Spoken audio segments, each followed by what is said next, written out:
연말에 헬스장에 가면 운동하러 오는 수가 많이 준다고 합니다. 그러다가 해가 바뀌어 연초가 되면 사람들로 넘쳐난다고 합니다. 무슨 일입니까?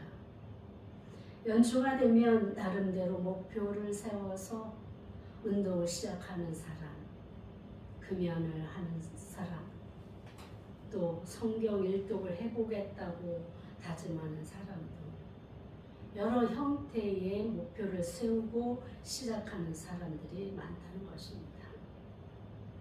그러나 작심삼일이라는 말이 있듯이 자신의 목표하고 목적했던 결승선의 일까지 이르는 사람은 그리 많지 않다는 것이 문제인 것입니다.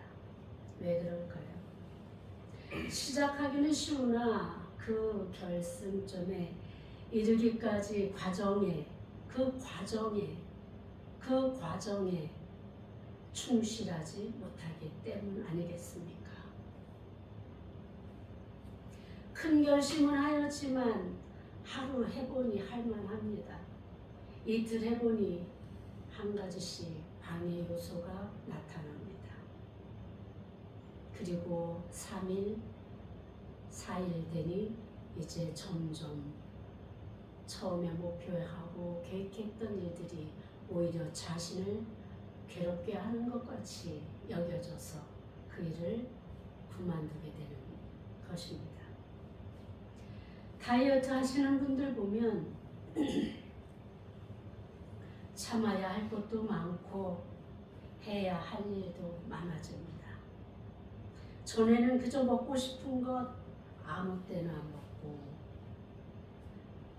먹고 싶은 만큼 또 양도 마음대로 먹고 살았는데 그렇게 해서 찌어진 살들을 빼려니 보통 결단하지 않고는 그것도 하루 이틀 하는 것도 아니고 지속적이고 반복적으로 하려니 그것이 쉽지 않은 것입니다. 이전에 그 자유분방했던 그 시절이 그리워지기 시작합니다. 그 과정을 충실하게 이행하지 않으면 아무리 많은 돈을 지불하고 하여도 저절로 빠지지는 않더란 말입니다. 무슨 목표를 세웠어도 이 과정이 없이는 되는 일이 없습니다. 뿐만 아니라 자신이 감당할 만큼의 분량대로 지속적으로 이행하지 않으면 지쳐서 포기하게 되고 그래서 결국은 자기의 목표치에 이르지 못하고 포기하는 그러한 사람들이 많아지는 것이지요. 또한 자신의 체질에 맞게 방법이나 운동량이나 식이요법을 이행할 때 무리 없이 건강한 몸을 찾게 된다는 것을 우리 누구나 다 아는 사실입니다. 그럼에도 불구하고 왜 이런 것을 우리가 이행하지 못할까요? 여러분들에게 질문합니다. 여러분은 왜 예수님을 믿습니까? 그 최종의 목표는 무엇입니까? 무엇이에요? 천국. 네? 천국. 예. 우리의 최종 목적지, 본향으로 돌아가는 것. 우리 하나님께서 우리의 어머니의 태중에 보내시기 전에 우리가 있던 그곳으로 무사히 돌아가는 것. 이 세상에 이 나그네 삶을 다 마치고 우리가 낙오되지 않고 주님의 본향으로 돌아가는 이것이야말로 우리 최종의 목표가 아니겠습니까? 오늘 본문이 바로 바울을 통해서 주시는 똑같은 목적지, 구원의 완성을 이루는 것에 대한 그런 말씀. 그런데 그것이 그냥 우리 생각만 알고 있는 지식만 가지고 되는 것이 아니라 우리에게 그 천국을 가기 위한 완전한 구원에 이르기 위한 단계를 어떻게 우리가 이겨나가며 최후에까지 그 결승점에 도달할 수 있게 하는 그것이 무엇인지를 오늘 바울 사도는 우리에게 말씀하고 있습니다. 빌립보 교회는 우리가 알다시피 바울이 개척한 교회입니다. 그래서 성장시킨 교회고, 다른 여러 교회가 바울 사도가 개척하였지만 유난히 이 빌립보 교회와 밀접한 관계를 맺고 있었습니다. 바울 사도가 목회를 하면서도 정말 자신이 천막을 지어가면서 이렇게 하는 그런 목회를 하였지만, 그만큼 교회에서 자기의 생활을 위한 그런 것을 보조받지 않고 이렇게 하였지만, 이 빌립보 교회만큼은 자신을 후원할 수 있도록 허락한 교회가 바로 이 빌립보 교회입니다. 그만큼 바울과 빌립보 교회가 아주 친밀한 관계에 있었고, 마치 부모와 자녀와 같은 그러한 밀접한 관계를 갖고 있던 교회가 바로 이 빌립보 교회입니다. 그런데 바울이 이 빌립보 교회를 향해서 이제 서신서를 보내서 이 교회에 하고 싶은 권면의 말씀이 빌립보서인데, 그 중에서도 특별히 이 3절에 와서는 지금 바울 사도가 편지를 쓸 당시에는 감옥에 있는 상태예요. 감옥에 있었기 때문에 직접적인 어떤 목회를 할 수가 없었고, 그러다 보니까 외부에서 거짓 교사들이 들어오는 거예요. 그래서 거짓 교사들이 당시에 유대주의자들, 유대교회에서 개종한 그러한 기독교인들, 그리고 또 한편에서는 자유방임자들, 이 두 종류의 그러한 거짓 선지자들이 들어와서 자기들이 자신들이 거짓이라고 안 하고 교사로 들어왔기 때문에 함부로 교회에서 태할 수도 없고, 이걸 분별할 능력이 이 빌립보 교회는 아직 초신자들로 구성되어 있기 때문에 이게 하지를 감당하지 못하는 거예요. 그래서 이렇게 저렇게 거짓 그 교사들이 율법주의에서 넘어온 교사들은 무엇을 이야기했는가 하면, 할례를 받아야 진정한 구원에 이를 것이다, 이렇게 이야기한 거예요. 그러나 바울 사도는 할례에 대해서 강조하지 않았습니다. 이방인들에게 할례를 하면서 복음을 전하면 이들이 감히 누가 이거를 받아들이기가 어려웠던 거죠. 그러니까 또 실체가 이제는 할례가 아니라 예수 그리스도를 통해야 하나님의 구원에 이른다라는 진리를 알기 때문에, 구약에서는 할례를 받아야 그 이스라엘 민족 속에 들어가고 인정을 받았기 때문에 당연히 할례를 받았습니다. 그러나 신약에 와서 예수님이 이제 십자가에 달려 돌아가시고 완전한 구속의 은총을 베푸셔서 우리의 구원은 예수 그리스도를 통해서만 주어진다는 것을 알게 되었기 때문에 바울은 그것을 이야기하지 않은 것이죠. 그러다 보니까 이 초신자들이 혼란스러운 거예요. 바울 사도는 그런 이야기를 하지 않았는데, 이 사람들은 유대교에서 넘어온 기독교 개종자들이지만 그래도 지도층에 있던 사두개인이라든가 바리새인이라든가 제사장 출신이라든가 이런 사람들이 와서 이야기하니까 이걸 거부를 못하는 거예요. 그래서 혼란스러워했고, 또 한 종류의 이 자유방임자들은 어떤 사람들이었냐면, 마치 우리나라의 그 구원받을처럼 한번 그리스도로 인해서 세례받고 예수님을 믿기로 작정한 사람은 구원받았기 때문에 다시 우리가 뭐 다른 걸 하지 않아도 마음대로 세상과 같이 즐기고 놀고, 그야말로 세상의 모든 그 환락 속에 있어도 어떠한 죄를 범해도 우리는 구원을 받을 것이다, 이렇게 이야기하는 거예요. 그러니 이 속에서 어린 초신자인 빌립보 교회 성도들이 얼마나 혼란스러웠겠습니까? 바울이 감옥에 있을지라도 그 소식을 듣고 이 빌립보 교회 교인들을 제대로 교육시키기 위해서 서신서를 보내게 됐죠. 그러면서 핵심, 지금 율법주의자들이나 아니면 자유방임자들이 말하는 것은 구원에 관한 거거든요. 최종적인 구원에 관한 것인데 이 부분에 대해서 바울 사도가 명확한 답을 주는데 자신의 경험을 간증을 통해서 지금 이야기하고 있는 것입니다. 우리가 읽지는 않았지만 앞부분에서 그런 부분이 나옵니다.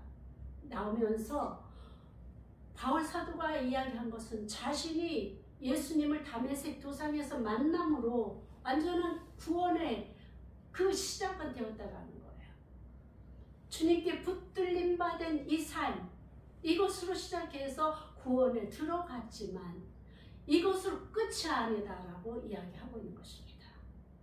바울이 이야기하는 핵심은 구원에 이르는 그 나의 회심과 나의 그 믿음이 예수 그리스도를 믿는 것이 구원에 이르는 길이라는 걸 알고 고백하고 주님 앞에 돌아선 것이 끝이 아니라 이제 이것을 통해서 점점 그리스도의 분량에 이르기까지 믿음의 성숙이 필요하다라는 거예요. 단계별로 그 믿음의 단계가 있기 때문에 그것을 다 통과해야만 마지막 하나님께서 우리에게 베푸시는 어린 양 혼인 잔치에 들어가는 그 순간 그것이 완전한 구원에 이른다라는 것을 설명하고 있는 것입니다. 그래서 지금 우리가 구원에 대해서 신학자들이 이야기하는 결론이 뭐냐면 이미 그러나 아직인 것입니다. 이미 우리가 예수 그리스도를 나의 구주로 받아들일 때, 모셔드렸을 때 그때 이미 구원은 시작됐다는 거예요. 그러나 아직 우리가 어린 양 혼인 잔치에 이르기까지 과정이 필요하다는 거예요.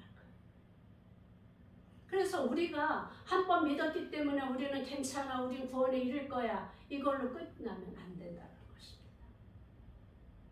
과정 한 단계 한 단계, 어떤 단계? 그리스도의 믿음의 단계까지. 이것은 다시 이야기하면 하나님의 뜻을 이루고 하나님을 기쁘시게 영광스럽게 하는 그 단계까지 올라가야 된다는 것입니다. 우리가 믿음의 단계 이야기할 때 이렇게 이야기하잖아요. 처음에 발목까지, 그 다음에 무릎까지, 허리까지, 가슴까지. 이 단계를 단계별로 구약에서도 이미 선지자들을 통해서 선언되었던 말씀인 거예요. 그렇기 때문에 여러분들이 지금 예수님을 모셔드리고 영접하고 그리고 교회에 출석하는 것만으로 구원에 이른다는 것은 위험천만한 요소라는 것이죠. 우리가 완전한 구원에 이르기 위해서는 그야말로 단계가 다 밟고 올라가서 이제 하나님의 뜻과 하나님의 영광을 위해 우리의 헌신을 드릴 때 그때 그리고 난 이후에 하나님께서 어린 양 혼인 잔치에서 우리를 초청해서 불러주실 때 그것이 완전한 구원에 이르는 길이라는 거예요. 그러면서 이 사도 바울이 어떤 말씀을 하는가 하면 예수님께서 하신 일을 먼저 이야기하는 거예요. 예수님께서도 아버지 하나님의 뜻에 순종하여서 아버지 하나님 뜻에 순종하여서 이 땅에 오셨고 그리고 오신 것을 그치는 것이 아니라 그 숱한 고난과 조롱과 핍박과 억압을 통과해서 십자가에서 죽으시기까지 이 고난의 과정을 거쳤다는 것을 바울이 이야기하고 있습니다. 그러면서 자신도 그러기 때문에 예수님께서 가신 그 길대로 처음에 다메섹 도상에서 붙들린 그 이후로 자신에게 오는 하나님을 믿는다는, 예수님을 믿는다는, 예수님을 전도한다라는 이 제목으로 당한 고난과 수치와 조롱과 핍박과 매맞음과 감옥에 갇힘과 굶주림과 이 모든 고난을 감당했다고 이야기하고 있습니다. 이 이야기는 무엇입니까? 예수님께서도 그렇게 하셨고 사도 바울도 그렇게 자신이 했기 때문에 너희들에게 오는 그 고난도 구원의 한 단계고 과정이라고 지금 이야기하고 있는 것입니다. 빌립보 교인들이 정말로 우리가 예수님을 믿기로 작정했으니까 이것으로 끝인가 해서 마음대로 자기들의 소욕대로 이렇게 따라가고 말았다면 이들의 과연 구원은 완성되지 못할 것입니다. 그렇기 때문에 바울이 그것을 안타깝게 여기면서 구원이라는 것은 어떠한 것이다라는 것을 이렇게 설명하고 있는 것입니다. 그렇다면 여러분, 우리는 어떻게 해야 되겠습니까? 우리가 생각하는 구원에 이르는 것, 혹시 율법주의자들처럼 할 일 받지 않아서 우리가 구원에 이르지 않는 것인가 혼동하십니까? 혹시 자유방임주의자들처럼 한 번 믿으면 끝이야 라는 생각으로 마음대로 살고 계십니까? 분명한 것은 하나님께서 말씀하신 그 바울을 통해서 말씀하신 이 말씀을 우리가 기억해야 되는 것입니다. 3장 10절에 보니까 내가 그리스도와 그 부활의 권능과 그 고난에 참여함을 알고자 하여 그의 죽으심을 본받아 어떻게 해서든지 죽은 자 가운데서 부활에 이르려 하노니, 바울이 바로 예수님의 그 부활에까지 이르는 그 권능, 하나님께서 허락하신 이 능력, 여기에 참여하고 싶었다라는 거야. 여기서 부활에 참여하고 싶다, 부활에 이르려 한다. 이것은 결국은 구원에 이르는 길이라는 것이죠. 부활의 권능이란 바울 사도가 자신의 생활 속에서 깊이 박힌 그러한 생각으로 예수님께서 죽으셨다가 부활하셔서 믿는 자의 삶 가운데 역사하시는 그리스도의 능력을 말하는 것입니다. 로마서 6장 3절에서부터 보니까 무릇 그리스도 예수와 합하여 세례를 받은 우리는 그의 죽으심과 합하여 세례를 받은 줄을 알지 못하느냐.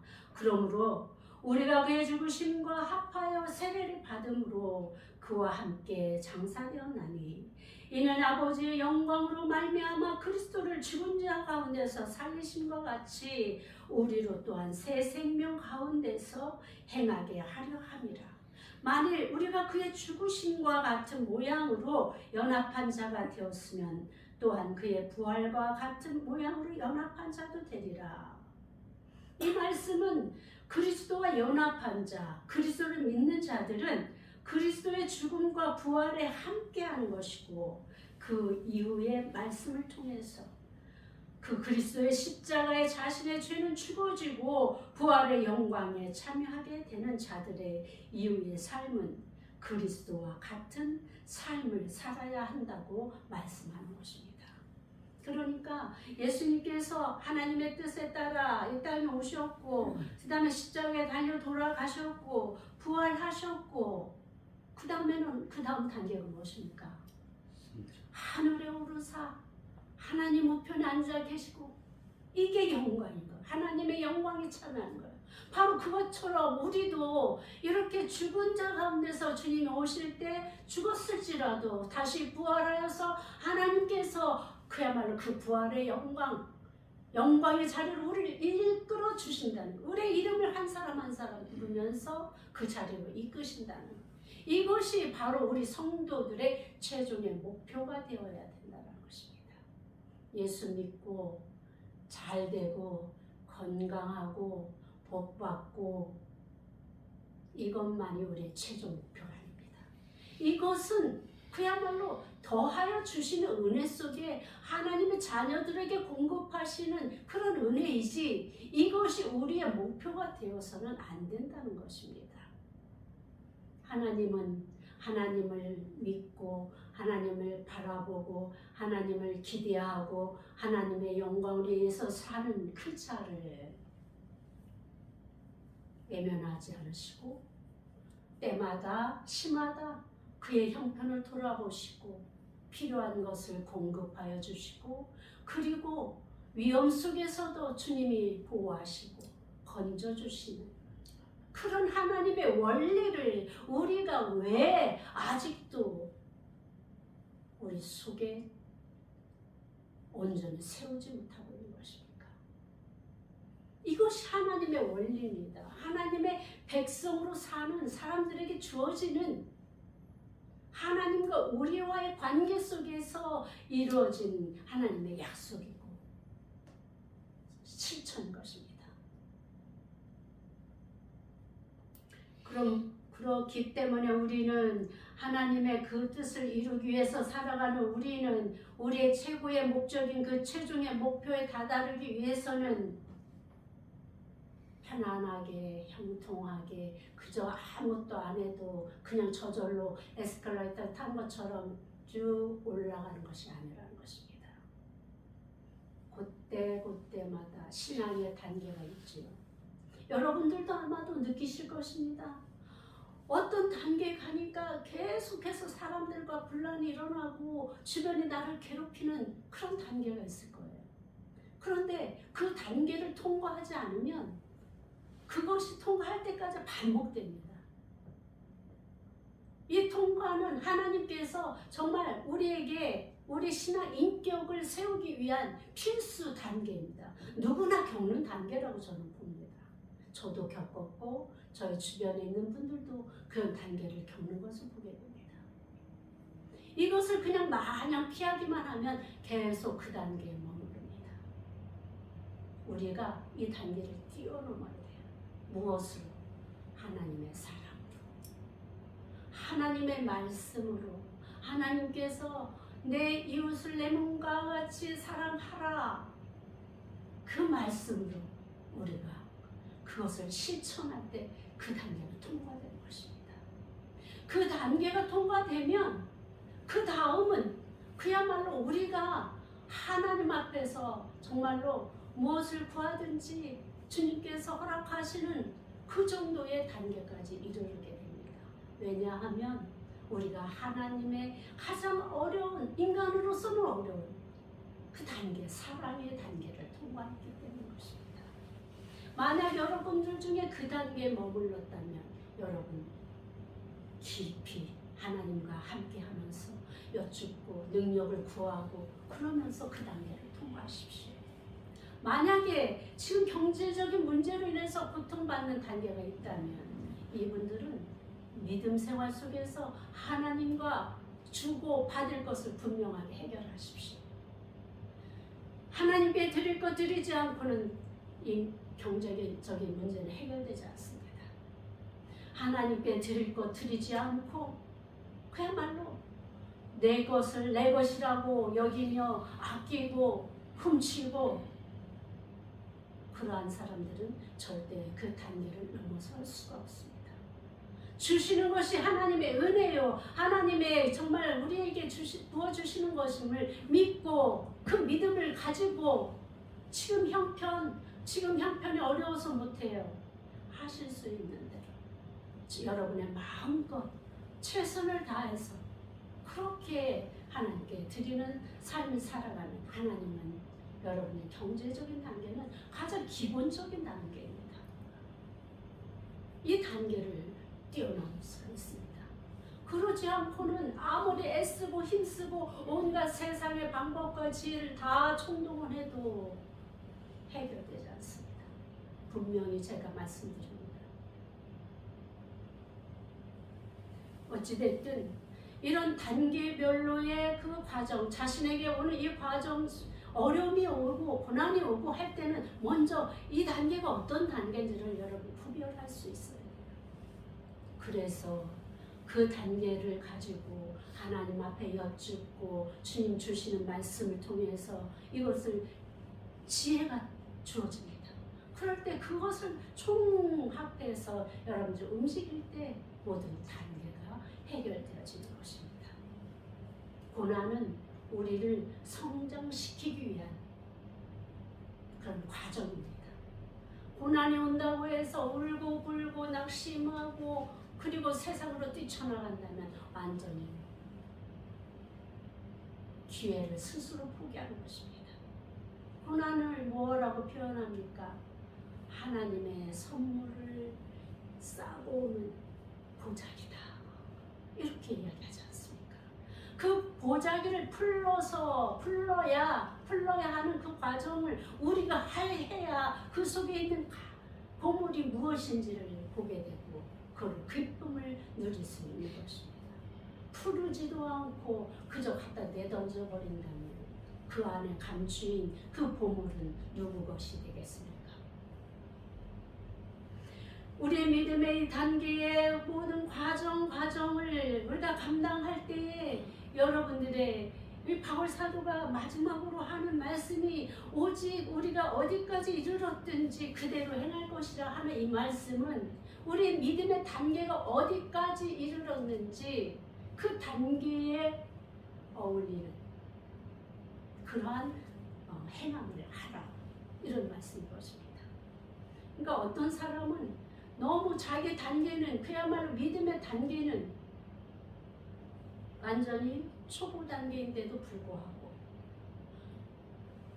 완전히 완성된 단계의 사람들의 모습을 바라보고 행하려고 하면 더 어려움을 겪게 된다는 것입니다. 또 윗 단계에 이르렀음에도 불구하고 행하지 않으면 완전히 이 사람은 다시 그 밑으로 내려가야 되는 거예요. 그래서 자신의 그 단계별로 맞는 그 분량대로, 믿음의 분량대로 하나하나 위로 올라가는 단계를 밟으라고 말하고 있습니다.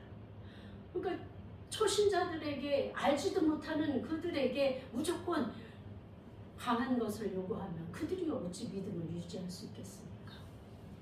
바울의 이 말씀이 우리에게 주시는 교훈은 그야말로 낮으면 낮은 단계대로, 초보 단계는 높고 낮음이 아니라 초보에서부터 시작한 점점 나아가는 이 과정, 아까 이야기한 것처럼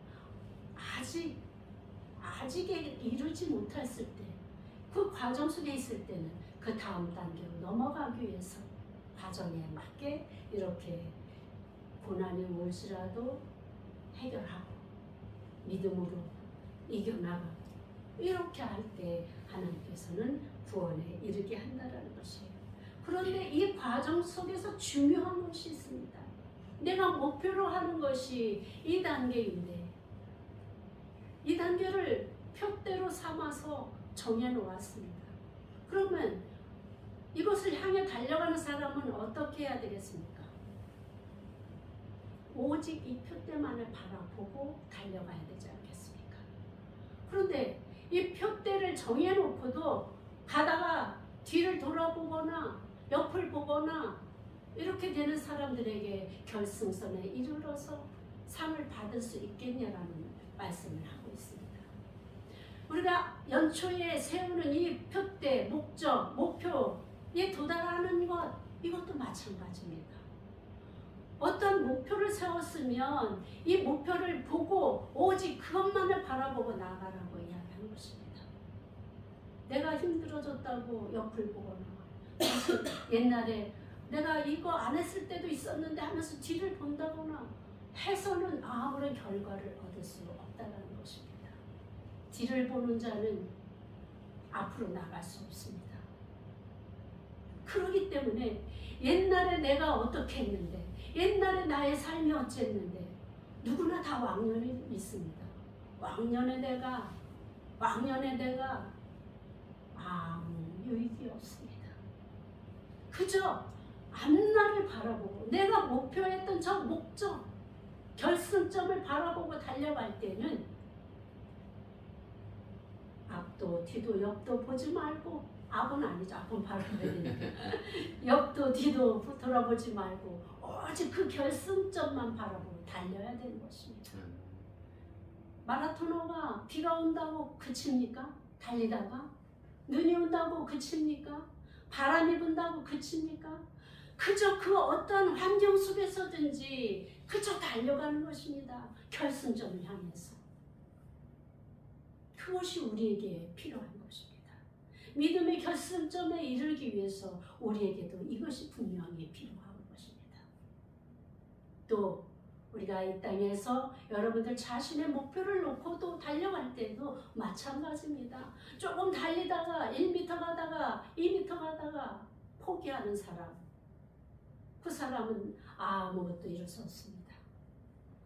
매번 그 자리를 맴돌 뿐입니다. 올해 포기하고 내년에 또 한번 해봐야지. 내년에 또 합니다. 또 포기합니다. 후년에 또 합니다. 평생을 그렇게 살고 말 것입니다. 그렇기 때문에 우리가 목표한 그것을 향해 달려갈 때는 과정 속에 오는 이 어려움과 고난과 어떤 상황의 변화, 모든 것이 무시되어야 되는 것이, 이겨내야 되는 거예요. 그럴 때야 결승점에 도달하게 되는 것입니다.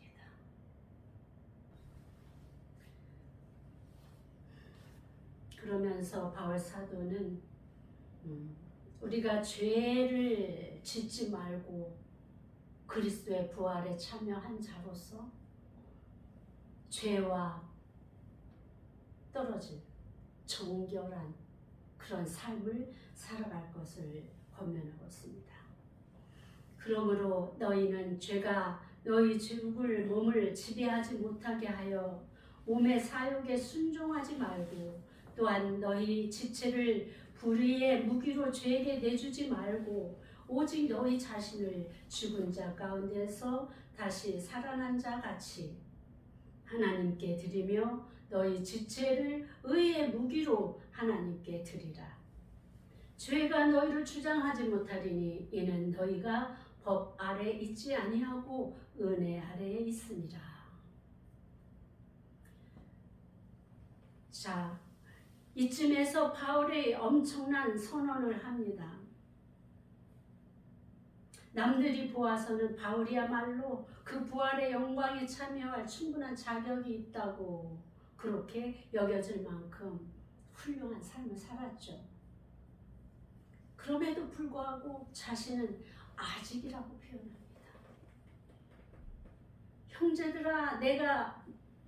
형제들아 나는 아직 내가 잡은 줄로 여기지 아니하고, 자신이 잡은 줄로 여기지 아니한다고 고백합니다.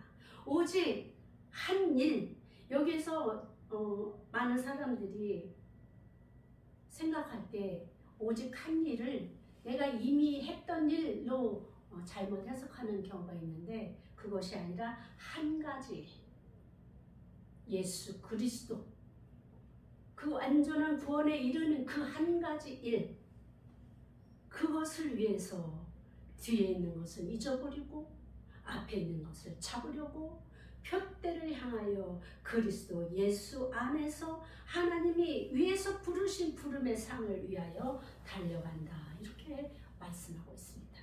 우리는 그렇습니다. 하나님께서 우리를 부르시고 우리를 부르신 다음에는 주님의 사명을 맡기십니다. 우리에게 맡겨진 그 사명을 감당할 때 우리 하나님께서 그 부름의 상을 주시겠다고 말씀하셨습니다. 마치 경주자가 결승선에 도달하 1등으로 달렸을 때 주는 것이 무엇입니까?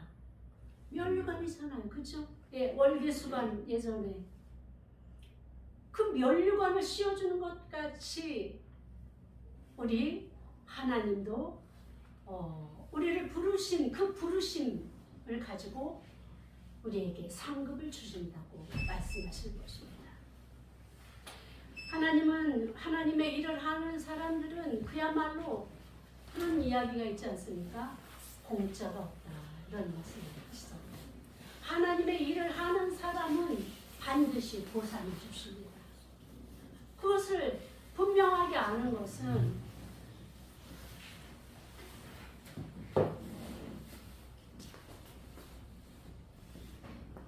제가 그 수혜자였기 때문인 것입니다. 그리고 저뿐만 아니라 하나님 앞에 충성했던 모든 사람들이 상급을 받는, 현실에서도 상급을 받는 것을 무수히 보아왔습니다. 그러니 우리 하나님께서 바울 사도를 통해서 하신 이 말씀이 결단코 거짓이 아니고 바울 사도의 이야기가 아니고 하나님의 말씀이라는 것을 우리가 인정하게 되는 것입니다.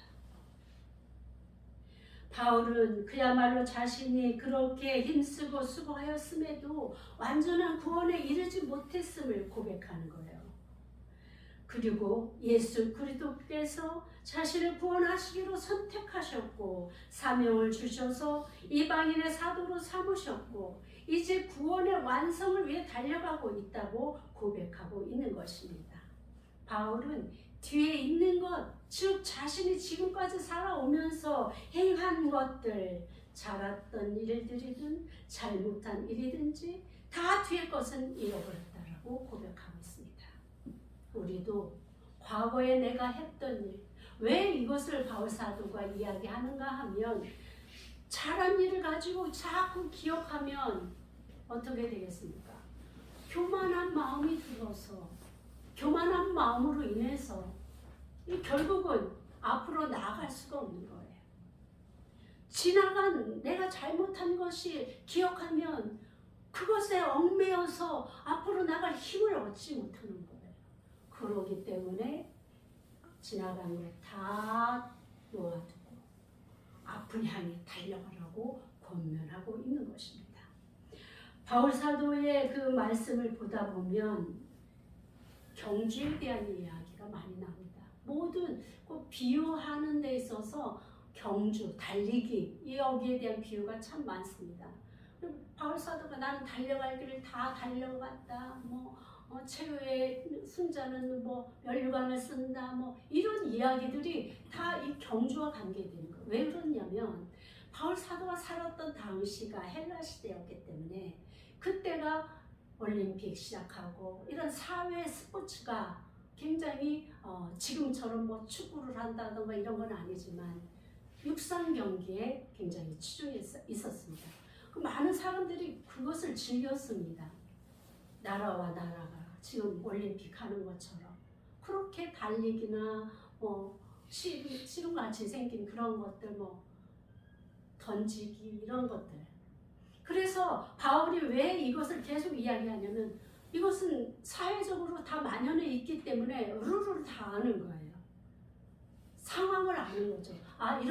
이렇게 이야기하면 그 사람들이 그렇구나 이렇게 이해할 수 있는 그런 사회적인 그 상황이 펼쳐져 있었던 것이죠. 그래서 바울 사도는 계속 이러한 그야말로 경계를 가지고 그 자신이 전하고자 하는 그 맥락을 설명했던 것입니다. 표대를 향하여 그리스도 안에서 하나님의 부르신 부름의 상을 받기 위해 달려간다고 자신의 목표도 설명하고 있는 것입니다. 표대를 향한다는 것은 목표물을 정해놓고 달려가는 것입니다. 만일 목표물을 정해놓고 달려가지 않으면 이리 갔다 저리 갔다 그러는 거예요. 우리가 그냥 막연하게 잘 살았으면 좋겠다.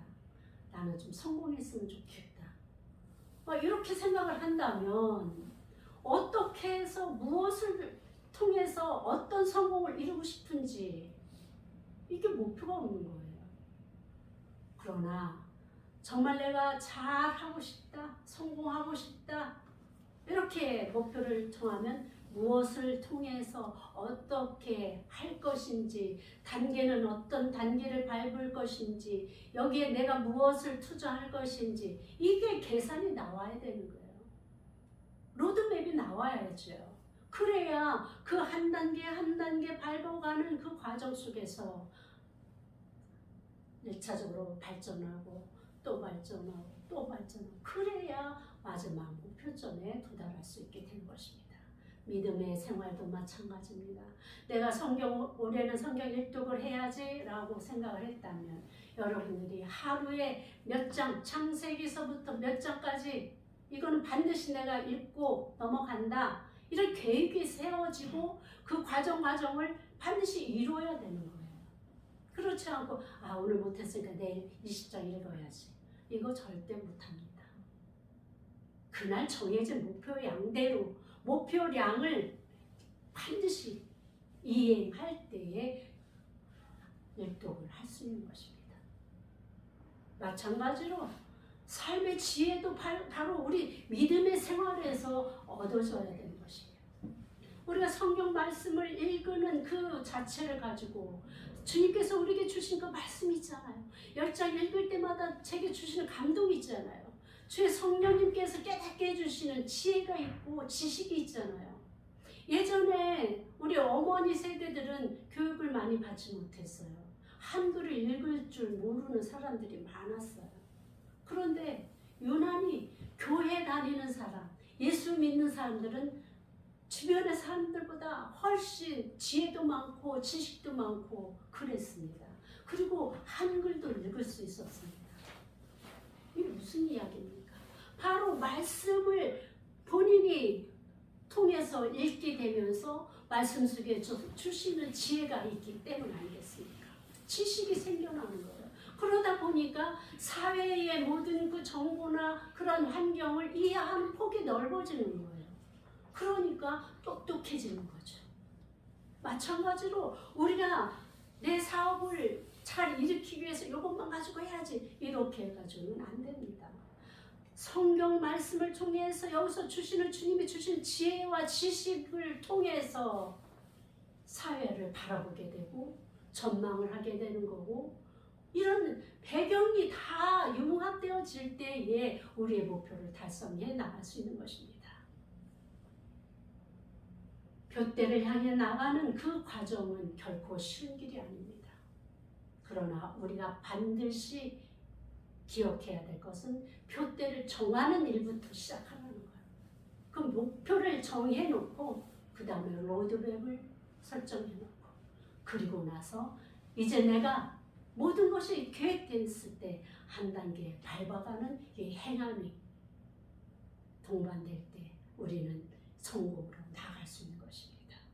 사랑하는 성도 여러분, 올해 어떤 목표를 세우셨습니까? 여러분들이 세우신 그 목표를 달성하게 되기를 저는 주님의 이름으로 축복합니다. 그러나 여러분들이 하실 그런 과정이 있습니다. 그 과정을 충실하게 이행하십시오. 우리 준호도 공부를 잘하려고 계획을 했으면 매일같이 한 단계 한 단계 공부를 할 만큼 숙제 내주는 거 이런 것들 잘 해나갈 때 이제 1등을 할 수 있는 거예요. 아셨죠? 하나님께 그리고 우리는 늘 여쭙는 삶을 살아가십시오. 말씀을 통해서 우리가 깨달아지고 그리고 하나님께 무슨 일을 하기 시작할 때 하나님 제가 이 일을 하고자 하는데 이것이 하나님 뜻에 맞습니까? 제가 이렇게 하는 것이 옳습니까? 여쭙고 그리고 주님이 주시는 감동대로 그렇게 행하십시오. 그러면 절대로 실패하지 않습니다. 내 마음대로 생각하고 세상 사람들이 말하는 대로 움직였다가는 성공하기가 어렵습니다. 그렇게 할 때 우리 하나님께서 반드시 준비한 대로 이뤄내실 것입니다. 치밀하게 로드맵을 만드시고 앞만 보고 나가십시오. 푯대를 향해 나가십시오. 누가 뭐라 해도 하나님께서 주신 응답이라면 과정 속에 그대로 되지 않는다고 포기하지 말고 실망하지 말고 끝까지 믿고 그리고 나가십시오. 주님의 도우심을 구하며 나가십시오. 세상에 도울 힘은 하느님뿐입니다. 그래서 그 단계를 넘어가면 하나님의 도우심이 여러분 손에 주어질 것입니다. 이전에 실패했던 그때와 반대로 행하십시오. 이전에 내가 실패했을 때 행했던 것들 그것과 반대로 행하면 여러분들의 성공에 더 가까워질 수 있습니다. 하나님과 친밀한 관계가 우리에게 복이 되듯이 주변과 친밀하십시오. 주변 관계가 복잡하고 주변 관계가 원활하지 않은 사람은 성공에 이를 수 없습니다. 그 대신 좋은 사람들과 넓은 관계를 맺으십시오. 그야말로 우리가 보기에도 옳지 않은 삶을 사는 사람들과는 가까이 하지 마십시오. 그들은 악을 좋아하고 죄를 기뻐합니다. 그들과 연합했다가는 우리는 저들과 똑같이 망하게 될 수밖에 없습니다. 시편 1편에 무엇을 말씀하십니까? 복 있는 사람은 죄인들과 악인들과 함께 하지 않는다고 했습니다.